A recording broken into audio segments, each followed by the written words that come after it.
SIR ஃபார்மில் நிறைய தரவுகள் கேட்டிருக்காங்க. இதில் ஃபில் பண்ணுறதுக்கு ரொம்ப கஷ்டமாக இருக்குது. இந்த முறை வேண்டாம், அடுத்த முறை பார்த்துக்கலாம் அப்படின்னு நீங்கள் நினச்சிங்கன்னா ஒரு மிகப்பெரிய தவறு செய்கிறீங்க. ஏன் அப்படின்னு பார்த்தா, எஸ்ஐஆர் அப்படின்றது வெறும் வாக்காளர் பட்டியலை தயாரிக்கக்கூடிய நடைமுறை கிடையாது.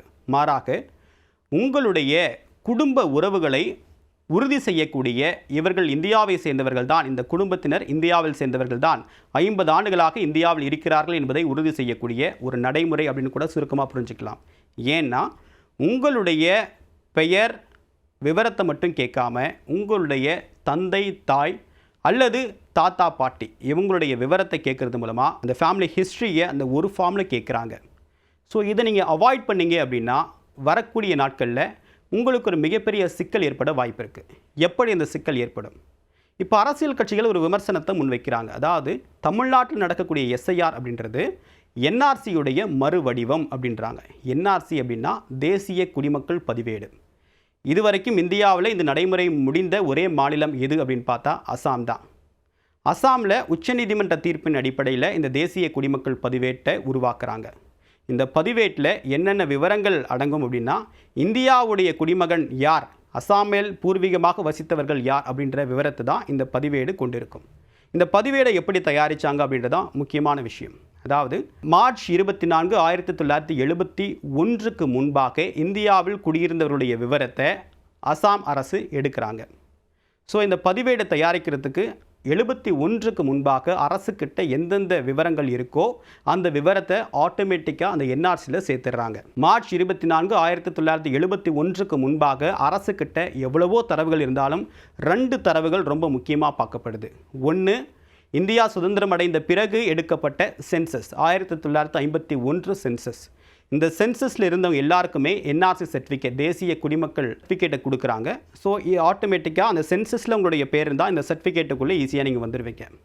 ஒருவேளை இந்த சென்சஸ் அப்போ நீங்கள் வெளியில் போயிருந்தீங்க, உங்களுடைய விவரம் அதில் பதிவாகலை அப்படின்னா, அடுத்ததாக 71 வரைக்கும் கிட்டத்தட்ட 4 சட்டமன்ற தேர்தல் நடந்துச்சு. 52க்கு பிறகு 71 வரைக்கும் சட்டமன்ற தேர்தலில் எடுக்கப்பட்ட வாக்காளர்கள் விவரத்தை முதல் கட்டமாக எடுத்துக்கிறாங்க. அதாவது ஒன்று சென்சஸ் டேட்டா, இன்னொன்று வாக்காளர்களுடைய விவரம். ஸோ இது 2 தான் இந்த என்ஆர்சி தயாரிக்கிறதுக்கான அடிப்படை தரவுகள். இது 2ஐயும் வச்சுட்டு என்ஆர்சிக்கு யாரெல்லாம் இருந்தாங்க, இவங்க தான் பூர்வீகமாக அசாமில் வசித்தவங்க, இவங்க தான் அசாமுடைய பூர்வக்குடிகள், இவங்கெல்லாம் சட்டவிரோதமாக வரலை அப்படின்றத உறுதி செய்கிறாங்க. ஒருவேளை 71 மார்ச் 24க்கு பின்னாடி தான் உங்ககிட்ட ஆவணங்கள் இருக்குது, சென்சஸ்லேயும் உங்களோட டேட்டா இல்லை, வாக்காளர் பட்டியலிலும் உங்களுடைய டேட்டா இல்லை அப்படின்னா, உங்களை நீங்கள் தான் ப்ரூவ் பண்ணிக்கணும். நான் இந்தியாவுடைய குடிமகன் தான், எங்களுடைய தாய் தந்தையர் அசாமில் தான் பிறந்தாங்க, அவங்களுடைய ஆதாரம் இது, அவங்க நிலம் வச்சுருந்தாங்க அல்லது எல்ஐசி வச்சுருந்தாங்க, பேங்க் சர்டிஃபிகேட் வச்சுருந்தாங்க, இந்த மாதிரியான அரசு ஆவணங்கள் ஏதாவது நீங்கள் சமர்ப்பிக்கணும் அப்படின்னு சொல்லியிருக்காங்க. ஸோ இந்த குடியுரிமையை நிரூபிக்க வேண்டிய பொறுப்பு அந்த ஆவணம் இல்லாத நபருக்கு தான் போய் சேருது. அரசு நிரூபிக்கணும் அப்படின்றது எந்த இடத்துலையுமே கட்டாயம் கிடையாது. ஏன்னா அவங்ககிட்ட சென்சஸ்லேயும் உங்களுடைய பேரண்ட்ஸுடைய ஹிஸ்ட்ரி கிடையாது, ஓட்டர் லிஸ்ட்லேயும் உங்களுடைய பேரண்ட் ஹிஸ்ட்ரி கிடையாது. ஸோ அதன் அடிப்படையில் அந்த பேர்டன் இந்த சர்டிஃபிகேட்டில் பேர் இல்லாத குழந்தைங்களுக்கு போய் சேருது. ஸோ இப்போ 19 லட்சம் பேர் அவங்க இந்தியாவை சேர்ந்தவங்களா இல்லை சட்டவிரோத குடியேறிகளா அப்படின்றத உறுதிப்படுத்த முடியாத நிலையில் இருக்காங்க. ஏற்கனவே கிட்டத்தட்ட 5 ஆண்டுகளாக இந்த நடைமுறை முடிஞ்சது. ஏறக்குறைய 3.5 கோடி பேரில் 19 லட்சம் பேர் விடுபட்டிருக்காங்க. ஸோ இந்த 19 லட்சம் பேர்கிட்டையும் எந்த விதமான ஆவணங்களும் ஆதாரங்களும் இல்லை.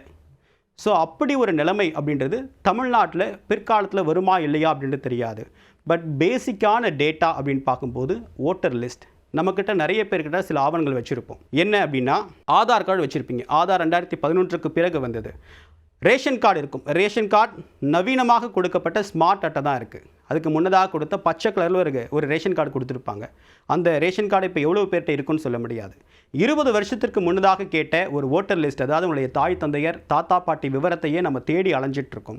ஸோ ஒரு கட் ஆஃப் டேட் வச்சு இதுக்கு முந்தின ஆவணத்தை கொடுங்க அப்படின்னு சொல்லிட்டு ஒரு அரசு கேட்கக்கூடிய பட்சத்தில் அந்த எல்லா விவரங்களுமே நம்மக்கிட்ட இருக்க வாய்ப்பில்லை. ஸோ இந்தியன் கவர்மெண்ட் கிட்ட ஒரு மிகப்பெரிய டேட்டா சென்டர் இப்போ உருவாக்கிட்டு இருக்காங்க. ஆனால் இருந்தாலும் நம்மக்கிட்ட இருக்கக்கூடிய நம்மள மாதிரி எளிமையானவர்கள் ஒரு தரவில் இருக்கும் அப்படின்னா அது அடிப்படையான தரவு எது அப்படின்னு பார்த்தா வாக்காளர்களுடைய பட்டியல் தான். அந்த வாக்காளர் பட்டியலில் இடம்பெறக்கூடிய வாய்ப்பை நழுவ விடாதீங்க. ஸோ எந்த கஷ்டமான நடைமுறையாக இருந்தாலும் கண்டிப்பாக அதை நீங்கள் பூர்த்தி செய்யணும். இது இந்த சமூகத்துக்கு தான் வரணும், இந்த சமூகத்துக்கு தான் வரணும், இந்த மதத்தை சேர்ந்தவர்களாக தான் பாதிக்கப்படுவாங்க அப்படின்னு நினச்சிங்க அப்படின்னா கிடையாது.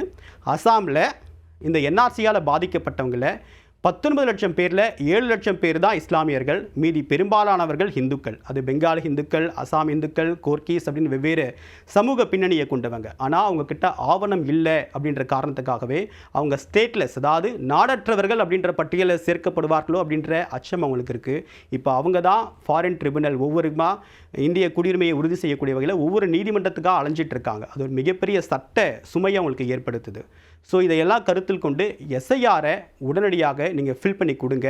இல்லாவிட்டால் வரக்கூடிய நாட்களில் ஒரு மிகப்பெரிய சிக்கல் உங்களுக்கு மட்டும் இல்லை, இன்னும் 10 வருஷம் கழிச்சு 20 வருஷம் கழிச்சு உங்களுடைய பிள்ளைகள் உங்களுடைய டேட்டாவை தேடும்போது இந்த எஸ்ஐஆரில் இருக்காது.